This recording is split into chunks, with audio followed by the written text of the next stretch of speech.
Welcome to Tuesday Cafe. I'm Tom Scherberger, filling in for Sean Canan, who is on a special project. We're broadcasting from the WMNF studios in Tampa, Florida on this chilly Tuesday, January 30th, 2024. Today we have two pre-recorded interviews about how special interests are having their way with the Florida Legislature. So we won't be taking any calls. First, we're going to hear from Jason Garcia, an independent journalist who has been tracking some of the most controversial proposed legislation. After Jason, we'll discuss the many public records exemptions the legislature is proposing this year with Barbara Peterson, Executive Director of the Florida Center for Government Accountability. So let's just go ahead and listen to Jason. Well, Jason, we are 1/3 of the way through the 2024 legislative session. As many people like to say, the scariest time of the year in Florida. There's a lot to talk about, including the search and destroy mission that the legislature and the governor are on for anything that they consider to be woke, things that companies are trying to get for their advantage. But I wanted to start by talking about as you like to refer to him, the anger monster, the return of Ron DeSantis from the campaign trail. There's been a lot of speculation about what this will mean. His presidential ambitions have ended, and he is back full-time in Tallahassee, I assume, now. And what are you seeing so far? How is he asserting himself in this session? Yeah, well, you're starting to see quite a bit of that, whereas we hadn't basically seen him at all for months, but now every day he's getting back into the routine of holding some sort of press conference to talk about something in the legislature and then fielding questions where he can sort of make news. So one of the most recent examples is the Florida House of Representatives just passed a bill to essentially ban anyone under the age of 16 from having a social media account. And that's a big priority of the Speaker of the House, and the governor used sort of a media availability to sort of throw cold water on the idea, or at least express some concerns about the constitutionality. And I think you can interpret that as that's him looking to just sort of build a little leverage with the legislature right now, because he hasn't been engaged as much up to this point, right? By sort of suggesting to the House Speaker that, I might not be on board with your priority. That's going to, from his perspective, create a few bargaining chips to try and get some of what he wants done. The other thing that was really interesting is, like, within days of the governor ending his presidential campaign, and you started to see some bills that we know have been written by his office, because they've been things that either he has pitched in the past or that were part of his budget rollout. Those bills started moving, and two really jumped out at me. And the first is this really sort of dramatic expansion of the Florida State Guard, and that's basically the state militia that the legislature resurrected. It was a World War II era force that was meant to supplement the National Guard during World War II. The legislature resurrected this 3 years ago at Ron DeSantis' request, and he is solely in command of the Florida State Guard. It was initially pitched as kind of an emergency response force, right, to help the state more nimbly respond to, like, hurricanes. But the legislature, 1 year after creating this thing, it started to loosen the reins, and now it might drop them entirely. This bill would allow the governor to activate the Florida State Guard for any reason whatsoever. It would allow him sort of full latitude to send troops out of state if he wants. And it would also give members of this militia these really powerful legal protections from criminal prosecutions or civil lawsuits for things they do while on duty. And again, lots of this stuff we've actually seen. The governor has been pushing for this stuff for like 3 years now, and the legislature has been hesitant to give it to him. And now he's back, and this bill is starting to move. And the other one that really jumped out at me last week. Before we move on to another bill, though, what do you think that he wants with his own guard? Is he looking to send troops to the Texas border, for example, or what is it the critics suspect that he's up to here?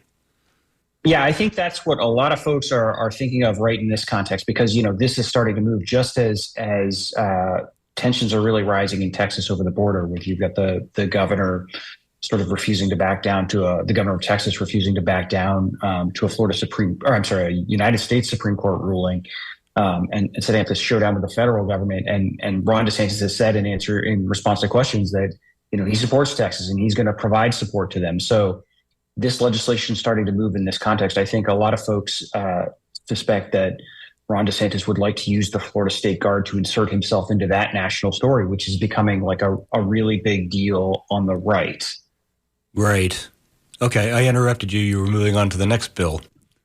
Yeah, sorry, I was sort of steamrolling through. That's okay. The other one, and this is what I've been so impressed with your ability, reading your newsletter and listening to your podcast, how you're managing to juggle all of these bills, because there are literally hundreds of bills that are filed every year in the session, and it's hard to pick and choose which ones you're going to focus on, and there are a lot of bills to cover. But go ahead. Yeah.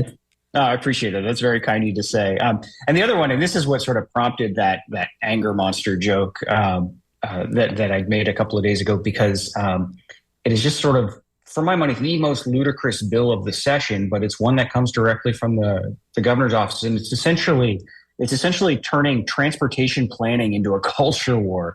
It's this bill. The number is House Bill 1301. It's a transportation package, which are normally like pretty anodyne things in the legislature. It's usually like 75% mechanics of government stuff that are just meant to make the state run a little bit more smoothly, and maybe 25% favors for vendors and other special interests. And that there's a lot of that in this House Bill 1301. But then there's a bunch of culture war stuff. So just for instance, it would threaten to cut off funding for airports and seaports that simply follow federal public health guidelines, like the CDC or the U.S. Department of Health issues guidelines. And if these airports and seaports follow them, they could lose their funding from the state, right? It would forbid the state Department of Transportation from factoring in, carbon emission reductions into its transportation planning, even if the federal government requires it in order to get federal funding for road projects, which is, the biggest source of funding for the state's transportation budget. It would even block like local transit agencies, like your local bus agency, or if you're in South Florida, Tri-Wheel, from doing stuff like just sponsoring a booth at a Pride event, right? It is all this stuff that makes no sense. It's all self-defeating, right? It risks losing billions of dollars in federal funding. It also, the reason a bus agency sponsors a table at events is to try and get more folks riding mass transit, which lowers the cost to taxpayers. It lowers congestion on the roads. It's literally a win-win situation all around. And we want to cut that stuff off solely because, we don't want them supporting a Pride event somehow. I mean, it's just an absurd bill. And that one, like I said, it was written by the governor's office. It's literally posted on their budget website right now. And it's moving. So it looks like that's going to go through. Absolutely. Yeah. Both of these bills we just talked about, the State Guard and the sort of woke airports bill, started moving within days of the governor essentially coming back to Tallahassee after ending his presidential campaign. Now, another thing that happened right after he came back was he put out the word that he was not going to support legislation to fund Donald Trump's legal bills. Is that right? That's right. Yeah. Go ahead. Yeah, no, just can you explain the background of this? Whose bill was this? Who's really behind it? And what were they thinking? Yeah, and I should say I haven't paid super close attention to this bill just because it was one of those ideas that seemed so preposterous on its face that it seemed even in this climate, it seemed unlikely to pass. But it sure looks like it's an idea that may have come from Jimmy Patronis, the Florida's chief financial officer, and it was to create this public funding pot for candidates for president accused of or facing political persecution. It was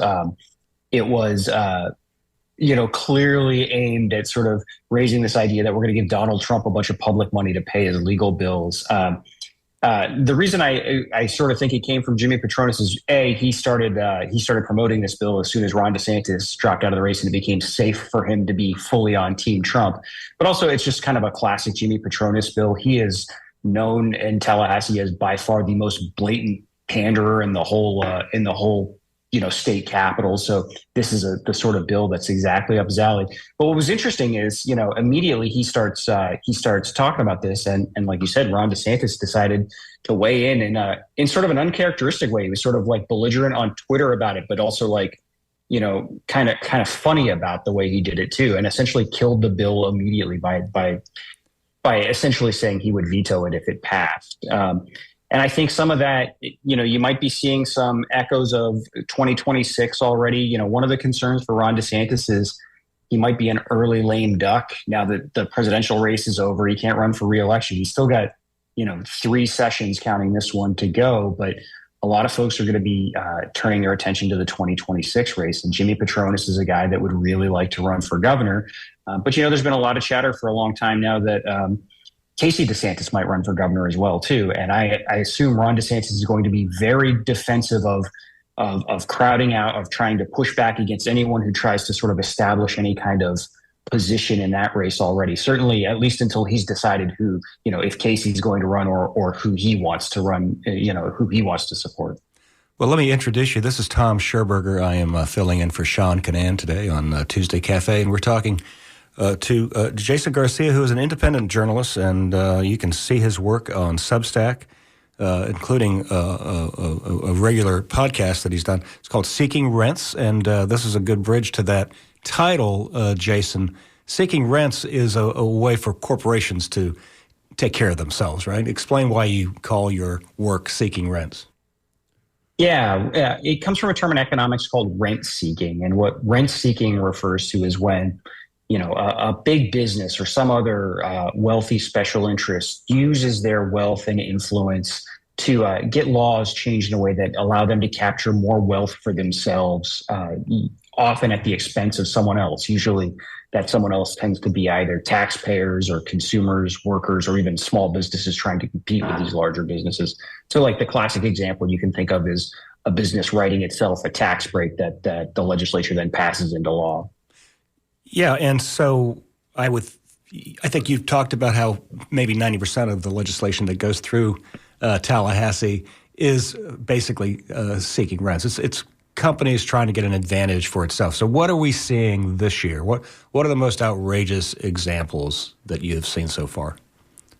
Yeah, I think there are two. There are a lot, but there are two that have really sort of come to the forefront. Two sort of corporate issues that are that have become really intense fights, but are advancing despite sort of all the opposition they're generating. The first is, and it's sort of wild to say this, but is an attempt to roll back the state's child labor laws. And we've got a couple of bills moving through this. One is already we're only starting the second third of the legislative session, and this bill is already ready for a vote in the full House of Representatives. It would essentially allow 16 and 17-year-old high school students to work, to be made to work full-time schedules as if they were adults, even while they're in school. So you could have companies making, a high school sophomore work 40 hours a week or 10 hours a day, even when they're in school. There is also another bill that is also rapidly moving that records. This was actually obtained by Orlando Weekly, the newspaper where I am in Orlando, that shows this comes from the home building industry, but it would allow 16 and 17-year-olds to be put to work on residential construction sites, which are obviously a pretty dangerous work site. And there are all sorts of laws around sort of how minors can be employed in particularly dangerous professions, and construction is one of the most dangerous. Both of those bills have gotten a lot of pushback, but they have kept advancing despite that. So it seems very likely one or both of those are going to pass this year, and we've learned a lot about them. The main child labor bill was written by this right-wing think tank that called the Foundation for Government Accountability, which is funded primarily by a handful of billionaires and conservative family trusts. But it is also being pushed really hard by the state's tourism industry and by lobbyists for restaurant chains like Outback Steakhouse and Olive Garden. And as I mentioned, the other one is coming from the home builders. The other big issue we're seeing is an attempt to essentially eliminate all sorts of local laws that exist in a number of communities around the state that require government contractors, so companies profiting off of government contracts, to pay higher wages or provide better benefits to their workers. So you might sometimes hear them called living wage ordinances or responsible wage ordinances. And they would require, typically they require a company that wants a contract from local government to pay $2 or $3 more than the minimum wage and provide health insurance to their workers. It does not apply to the broader private sector. It is solely to companies that are contracting with these local governments. And they've been adopted in most of the state's big cities and urban counties where the cost of living is obviously, a lot higher in Miami than it is in, Pensacola or Panama City. But there are bills moving through the legislature that would erase all of those living wage and benefit laws. The big bill that would do this is House Bill 433, and it is moving pretty quickly through the Florida House. This is another one. I actually personally just got records back from the House that show this bill was written by the Florida Chamber of Commerce, which is a front group for essentially the state's largest businesses like Publix, like Disney, like Florida Power and Light. But also working with that same Foundation for Government Accountability, that same right-wing think tank that wrote the child labor bill also is working on this issue. So those are the two really big things. Weakening child labor laws and eliminating local wage and benefit protections for workers are the two big corporate issues this year so far. And the child labor bill, is that in response to staff shortages? Is that their response to not being able to hire enough people is to get children to work for them? Yeah, that's exactly right. It's a lot of what we're seeing this session is clearly being driven by the fact that unemployment is so low and the labor market is so tight that workers have more leverage than they've ever had, particularly lower income workers. When you look at the safety nets that were provided through the COVID pandemic, and now that the economy has rebounded so strongly and unemployment is so low, workers have the ability to demand higher wages and better benefits right now. And so these bills are all designed to sort of undercut that leverage, right? So, if you're Outback Steakhouse and you're having trouble finding enough folks to wash dishes or bus tables or something, you could obviously raise pay or offer better benefits to attract more workers, or you could get the legislature to change the law so you can use more cheap teen labor instead. Well, I guess that's one way to solve the labor shortage, but it also puts children Right. at risk, I suppose you might say. I mean, some of this could lead to children being on roofs and installing. I've always thought the roofing has got to be one of the more dangerous businesses, but I guess that's what they want to do. Now, this also is related to the continuing examples of the legislature telling local governments what to do. Especially the second bill you talked about. And there's some other legislation, I understand, that would weaken laws aimed at regulating fertilizer, right? Because the fertilizer goes on your lawn and then it ends up in the bay and it creates all sorts of environmental problems. What's happening with that? Yeah, that's exactly right. So what you're describing, when the legislature passes laws that essentially limit the power of cities or counties or local communities to do something, that's called a preemption. And we're seeing a number of preemptions moving this year. The legislation I just mentioned that would erase those local living wage and responsible wage ordinances, that's a preemption. The fertilizer preemption, there is not actually legislation filed that we've seen publicly yet, but everyone expects this is floating around. And part of that is last year, at the very end of session, right as they were finalizing the state budget, a bill suddenly surfaced that hadn't been filed publicly anywhere before then that essentially preempted cities and counties from adopting any what a lot of folks call like rainy season fertilizer bans, essentially bans or local ordinances that either ban or severely restrict how often you can fertilize your lawn during the summer. We have them a lot in the Tampa Bay area because it's a real problem trying to protect Tampa Bay from this fertilizer. Exactly. And so because of the way that was done last year, that was a 1-year ban. And there is a lot of suspicion that there will be an attempt to, at minimum, extend that ban, if not make it permanent. Like I said, we haven't actually seen that legislation yet, but we know it's a big issue to companies like True Green and to lobbying groups like the Florida Retail Federation. So I expect we'll see something addressing that before the end of session. Just to stay on preemptions, we're also seeing there's a bill moving through that would expand a preemption that prevents cities and counties from doing anything about pollution from plastic bags, plastic bottles, styrofoam food containers. This is essentially a complete preemption on doing on regulating anything at all to do with any kind of food or retail container. It's just an enormous preemption. And, we alluded to some of the culture war stuff. You even see sort of preemptions intersect with culture wars, where there is a preemption bill moving through the state legislature that would forbid local communities from taking down Confederate statues and other Confederate memorials to Confederate war generals, which has come up. So in the preemption past. is a major issue. Does that one have DeSantis's blessing this time? Because we did have a Confederate monument in Tampa that was removed several years ago. It was placed at a family cemetery in Brandon, so it wasn't destroyed. But I understand this one was actually prompted by the recent removal of a Confederate monument in Jacksonville. Is that right? Yeah, that's my understanding. To my knowledge, I'm not aware of Ron DeSantis being directly involved with this legislation. It does sort of seem like the sort of idea that would be kind of right up the alley he's carved out for himself the last 4 years or so.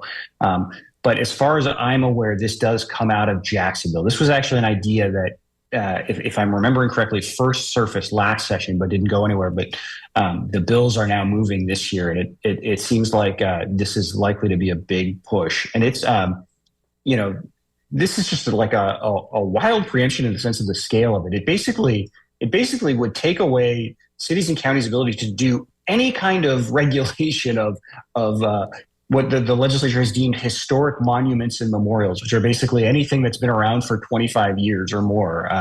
And one of the talking points the bill sponsors are saying is that this isn't about Confederate war statues. This is about American history. It's to protect all memorials, except it's written in such a way that the newer statues and newer memorials that have gone up, which are probably more likely to honor folks like civil rights leaders, aren't protected by this legislation. But all those old pro-Confederacy statues, those would be protected. Yeah, the monuments to traitors and white supremacists would be protected. But now That's right. You've also written about a legislation that would allow some predatory lending companies to make even more money off of poor people. Can you tell us about that? Yeah, there's a couple of those around this year. One is sort of interesting and is moving. This deals with what are called a lot of times consumer finance companies. These are, you've probably seen them in like strip malls and stuff, like companies like OneMain or Opportune, and they target low income borrowers with poor credit histories who can't qualify or can't seem to get credit cards or traditional bank loans.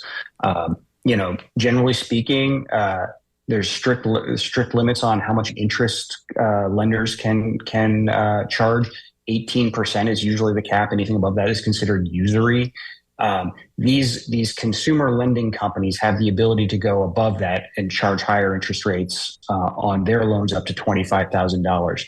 This legislation moving through Tallahassee this year would allow them to raise their interest rates even more. It would there's a sliding scale involved, so it's a little bit sort of gets technical to get into the exact changes.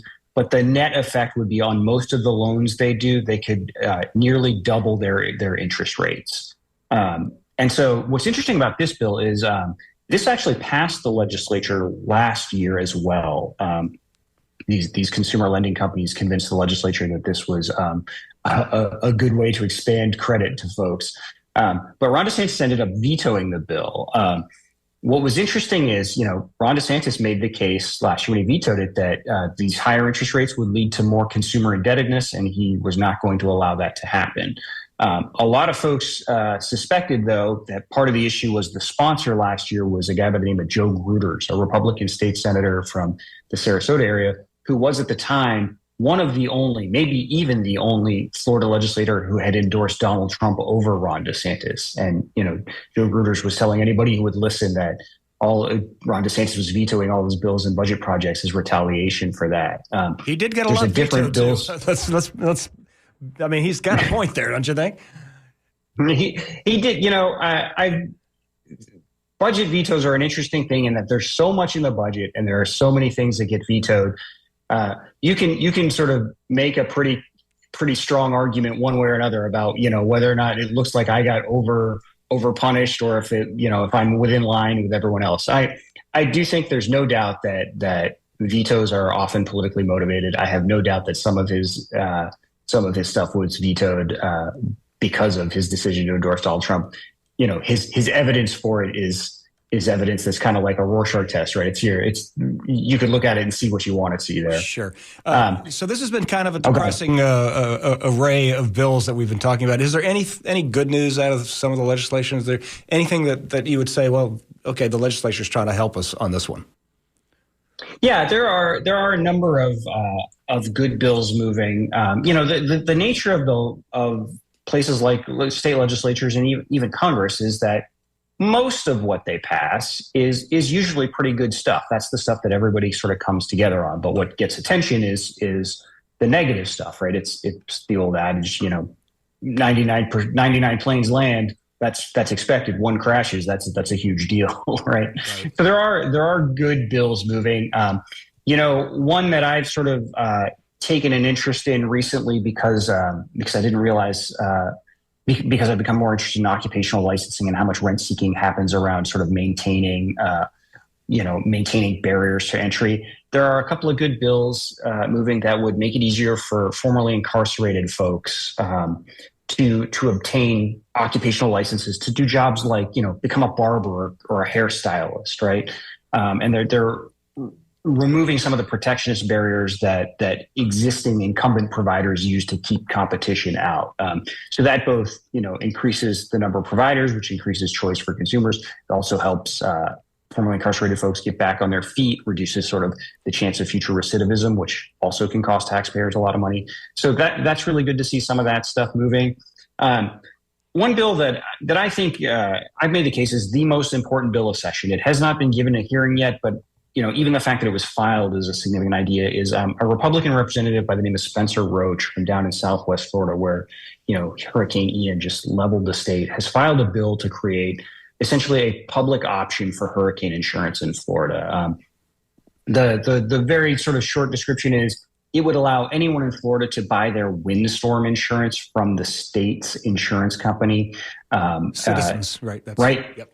Exactly. I'm not sure if his bill, the reason I'm being a little vague is I'm not sure if his bill would use citizens or create a different model, but that's the idea. Right now we have a situation where you can only get public insurance if you cannot find, essentially you can't find anything on the private market. And we end up in a situation where the private market covers all the profitable stuff and then leaves all the dangerous, risky stuff to taxpayers. This would allow anyone in the state to get their hurricane insurance this way. It would create a situation where insurance would become affordable for literally everyone, while also making the public option more secure because it would start to build more diverse risk. This is an idea that has been around for literally more than a decade, but it always faces enormous opposition from the insurance industry. But to see a Republican file legislation like that, I think is really a big sign that, this is an idea whose day is coming. It would be nice to see that bill get at least even a single hearing this year. Maybe that'll happen. It seems pretty unlikely at this point. But like I said, just seeing folks start to acknowledge that this is probably an inevitability in Florida. And so the sooner we get there, the less painful it is for, Florida residents. Right, but that's sort of like socialized property insurance, isn't it? Wouldn't that be the objection from some Republicans? Yeah, and that's what you're going to hear from insurance industry lobbyists too. But the reality is, we already have socialized property insurance. It's just done in a way where we're socializing the losses but privatizing the profits, right? So right now, the current situation, as I mentioned, not only do we allow insurance companies to cherry pick the most profitable stuff, we also then subsidize those private insurance companies with public reinsurance. And then we also backstop them. If they fail, we end up picking up the claims that they didn't cover, right? So all of this is subsidized and socialized already. It's just done so in a way that favors the insurance industry, or I should say, to be more level, in a way that prioritizes the needs of the insurance industry over the needs of policyholders and homeowners, right? And the logic is always, what's good for the insurance industry will then be good for consumers, right? It's the same sort of trickle down approach we see a lot of times. this would prioritize the needs of the homeowners and the policyholders. So this idea that Florida's insurance market isn't already socialized is a complete misunderstanding of how the market already works. This would just be a different form of socializing it. This might be a real fix for the property insurance crisis we're having. We could spend all day talking about these things, and if you want to follow more of Jason's reporting, all you have to do is Google Seeking Rents. You'll find it pretty quickly. He has a newsletter you can subscribe to, or you can listen to his podcasts. We've been talking to Jason Garcia about the Tallahassee situation with the legislature in 2024. We appreciate the time you've given our listeners today, Jason, and we hope to talk to you again. Yeah, thanks for having me. I enjoyed it. Okay, thank you. Bye-bye. You're listening to Tuesday Cafe, and I'm your host, Tom Scherberger, filling in for Sean Canan today. Today we're listening to pre-recorded interviews, so we are not taking any calls. Our next guest is Barbara Peterson, Executive Director of the Florida Center for Government Accountability, and she's been tracking the many, many exemptions the Florida Legislature is proposing to our public records laws. Let's give a listen. So, Barbara, thanks for joining us today on Tuesday Cafe. I really appreciate it because I know for someone who is following what's going on in the legislature, this is a very busy time. Unfortunately, you're right. There would be, if we didn't have dozens and dozens of proposed exemptions to our right of access, both to records and meetings, I'd be, on a beach somewhere instead of my dark little office sitting in front of my screen. So the Florida Center for Government Accountability has put together a handy list of bills that you guys are watching. And it's literally too long for me to go through all of them. But we're going to try to cover some of the highlights, or you might consider them lowlights, of public records exemptions. Florida has been known for many years as having some of the most open public records laws in the country, but the legislature every year works extra hard to try to exempt some of those records. So, Barbara, let's start off, if you can, by talking about one that you were particularly concerned about. I think the most concerning is there are two bills that are tied together.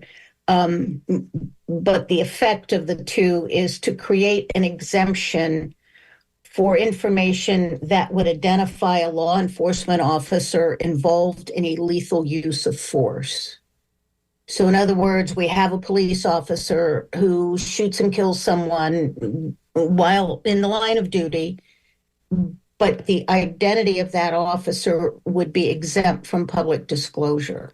Now, this seems to be in direct response to a recent Florida Supreme Court decision regarding Marsy's law, which is a constitutional amendment to protect the victims of crimes, which a lot of law enforcement agencies around the state were interpreting as they can protect the identities of law enforcement officers involved in shootings, right?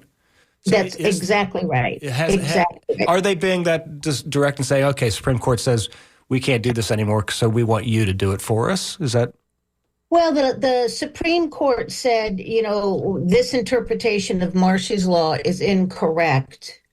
So if the legislature wants to do something about it, then they can. And under our constitutional scheme, only the legislature can create exceptions to the public's right of access. And those exceptions either have to be in the Constitution or in statute. And Marsy's law is in the Constitution. And before Marsy's law, though, Barbara, not to interrupt, but before Marsy's law came around, there was no question. Police officer was involved in a shooting, you would find out that police officer's name, right? Unless the officer was an undercover officer, yes, absolutely. And Marsy's law is intended to protect, as you said, victims of crimes, not law enforcement officers. It still baffles me how we could think of a law enforcement officer on duty as a crime victim when that officer is there to respond to a crime. It really makes no sense. And it would create a secret police force, basically. I mean, use of force Lethal use of force is about as bad as it gets. And if we can't know who the officer is who was involved in a lethal use of force, what kind of investigation was done, if the officer had done it before, would have no idea. And law enforcement, the whole idea behind the public records law is government accountability.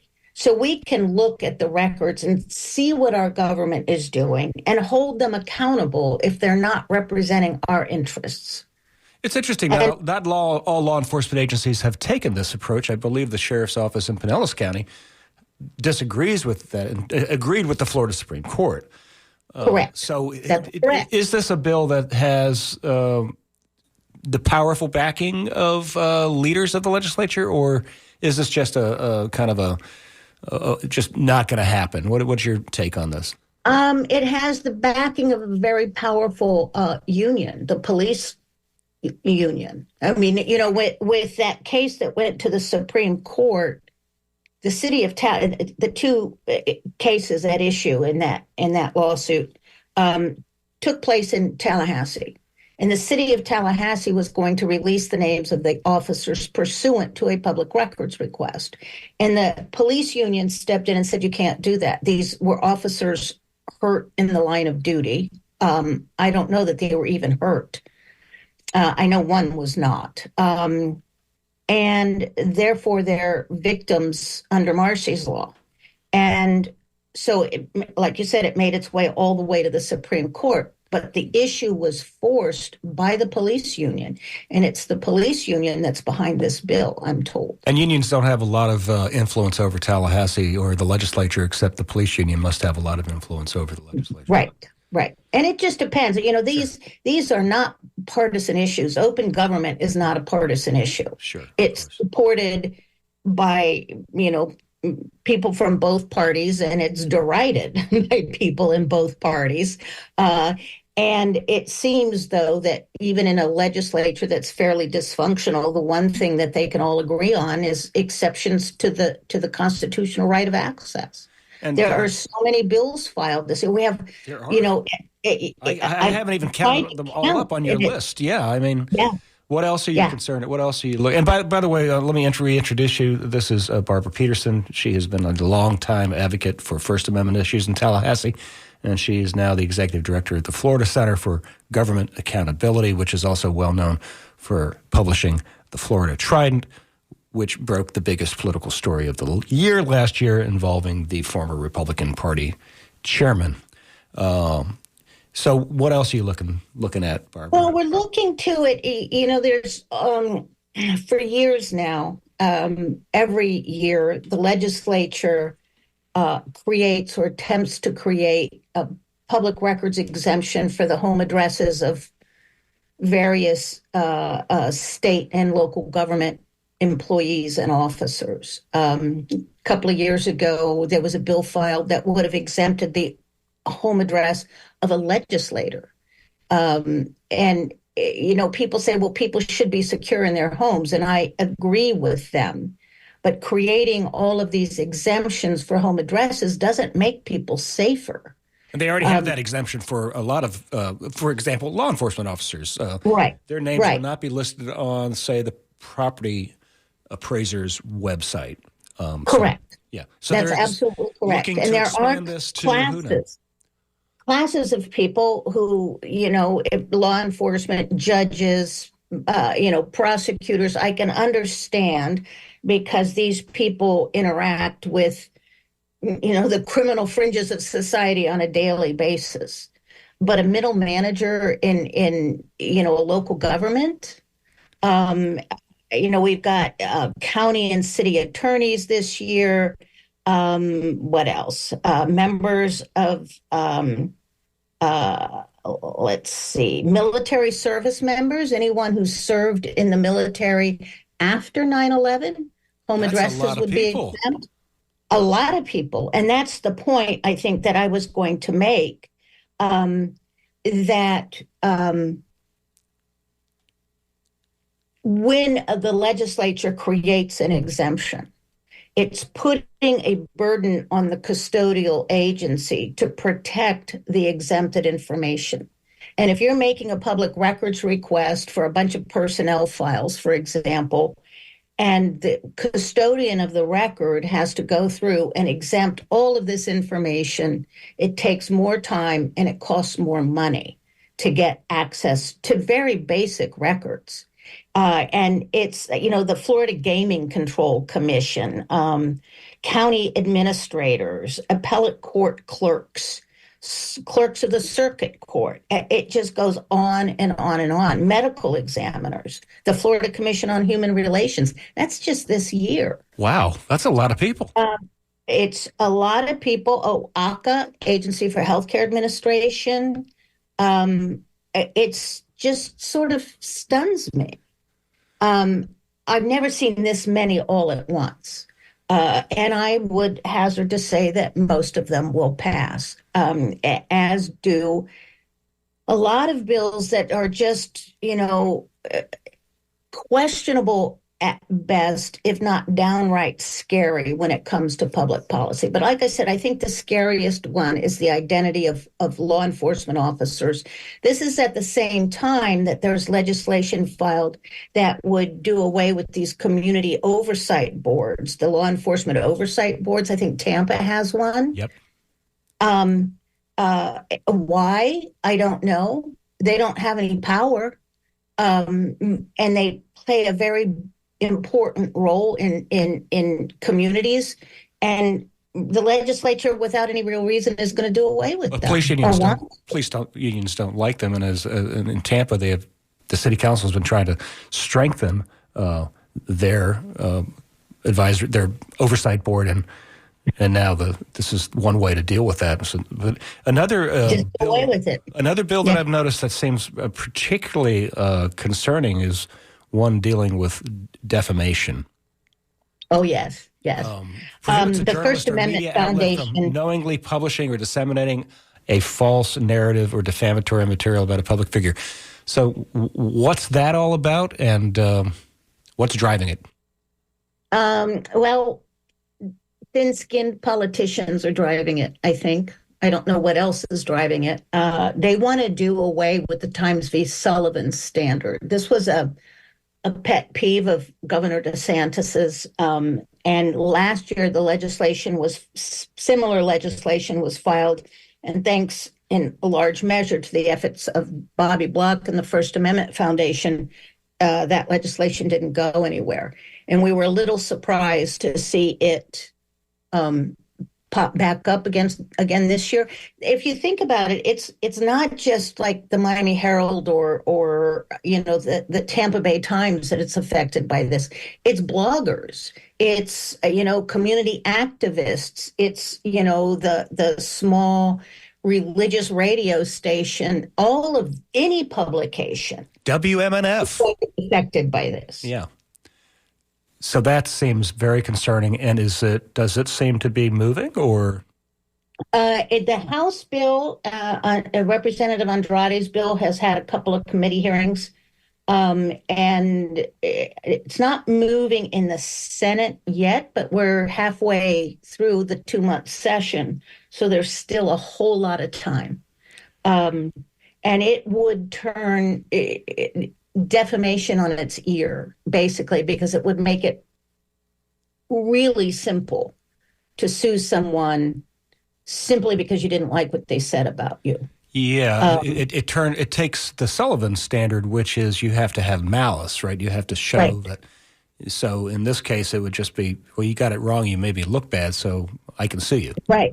Yeah. And it's so what they want to do is force Times v. Sullivan before the U.S. Supreme Court, in the hopes they would overturn it or water it down significantly.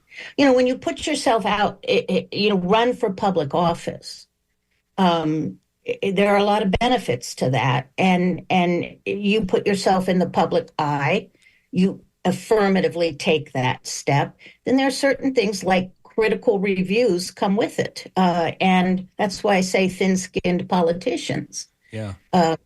Because, it's It's not easy being an elected official, certainly, but you do have to have a thick skin. You do.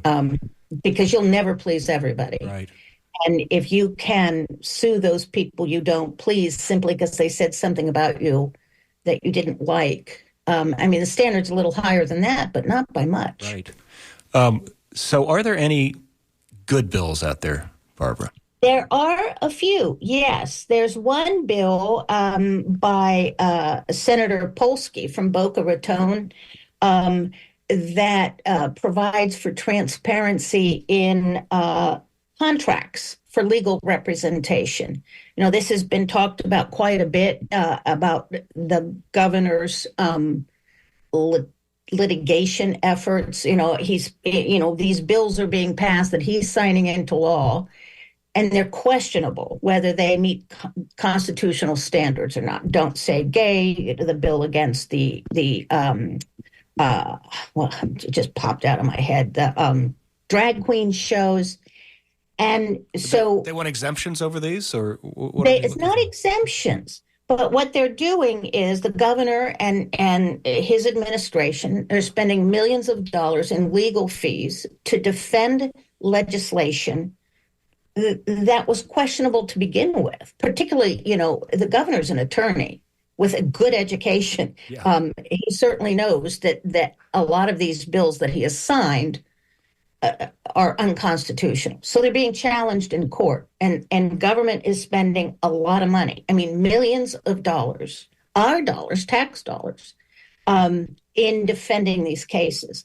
And so Senator Polsky's bill would require first that the Attorney General review the contracts for legal representation. This is outside counsel, people who are hired from outside government to represent Florida. And then the AG would have to make a determination. Then the contract, including all of the deliverables, everything would be made available online so that we could go to the website and see how much money is being spent to defend the Don't Say Gay bill or to defend the actions in removing Reedy Creek, the Disney issues. Because it's really hard to get your hands wrapped around exactly how much is being spent. You have to make a lot of public records requests to get that information. And this would put it all in one spot in the idea of government accountability and transparency. And it's a really, really good idea. Is that a bill that has any backing by the leadership? No. Not that I've seen. It's really a sad thing because the legislature, as I said, creates dozens of new exemptions every year, and yet has not done anything to improve access since 1995.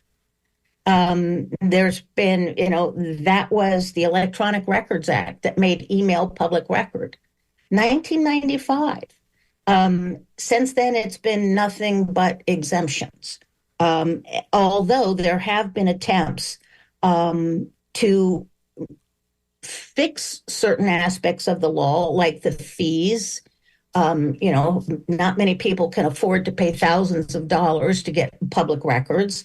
We've got issues with delays. There are public records requests that have been pending for months now, which is a violation of law. And the only way you can get them to actually respond to your public records law is to threaten your request. Well, and even threats. We have found that we just have to sue to get access to records because there's no enforcement mechanism in the public records law. So the only way that you can force access to records that you have a right to receive, the only way you can force that to happen is filing a lawsuit against government. Which the Florida Center for Government Accountability has done, and right. You have successfully gotten records that they were refusing to give you, including records regarding the COVID vaccines, correct? And also we sued the very first, the COVID lawsuit was the first we filed. We filed that in August of 2021, and it was settled 2 years later. We filed it against the Department of Health. DOH settled the lawsuit in September of 2023. They released the records, which they had said for years didn't exist. In court, they said those records didn't exist. We were able to get our hands on the records, and we distributed them to anyone who wanted them. And then we also sued Governor DeSantis over access to the records about the flights to Martha's Vineyard, the migrant flights to Martha's Vineyard. We were successful there. The governor has find out how much money was being spent and what it was being spent on. Right. How much money was being spent? How did these people get on the plane? Who was talking? I mean, we got a lot of information. That those records were shared with the Miami Herald, which wrote an award-winning series on those flights. The governor has appealed that decision, which doesn't make any sense to me since we got the records. Yeah. So why bother? What's to appeal? And we've got a lawsuit filed against New College, trying to get at the heart of that controversy over was the college taken over? What was the issues that were so serious that the governor had to step in and create a new board and change the focus of the school? We've filed lawsuits, and it's a daunting thing, even for an organization like ours, because nobody wants to sue their government. Government should be working for us. Well, you also have a hollowed out news media, which can't afford to file the lawsuits, and I suppose the government can take advantage of that situation. Yeah. Well, exactly. And we're lucky in that we have a small group of attorneys who works with us, who will work on a contingency type basis, knowing that if we win our lawsuit, they will get their attorney's fees. When we settled the case with the Department of Health, DOH had to pay our attorneys $150,000 in legal fees. But it's also a risk because we don't win every lawsuit. Right. And we lose, there's no money in it for them. So it really is a service, in my way of thinking, that they're providing not just to the center and the Trident, but also to the citizens of the state of Florida. People were very interested in getting that COVID data, and it's a shame it took us 2 years to get that data. We were just talking to Jason Garcia, that we are about 1/3 of the way through the session, and there's always a surprise down the road. The bills are often filed before session begins, in the middle of a session. Is there anything you're hearing about that we should be worried about that hasn't been filed yet? Anything you're hearing? One thing I'm a little worried about that I haven't seen, and I expected to see it. There was a public records lawsuit against the governor, and a public records request had been made of the governor. The governor denied the request, and at the trial court, the governor's attorneys argued that the governor didn't have to turn over these records because of executive privilege. Oh, that's right. So you're expecting legislation to go toward right, that. Because the courts can't find an exemption, which Judge Dempsey did in that lawsuit. She agreed with the attorneys for the governor and said, yes, the governor has executive privilege. So you think that might come up before the session ends? I've been looking for it. And the way that happens is committee bills. The filing deadline is over. They'd have to waive their rules, which they waive their rules all the time to the point where you wonder why they even have rules, or a proposed committee bill. And that's what the vehicle would likely be. Okay, so because everybody keep their eyes, nothing to stand on. Everybody keep their eyes open for this. We are just about out of time here. I want to thank Barbara Peterson, the Executive Director for the Florida Center for Government Accountability, for joining us today. Barbara, if people want to reach out to your organization, how can they contact you?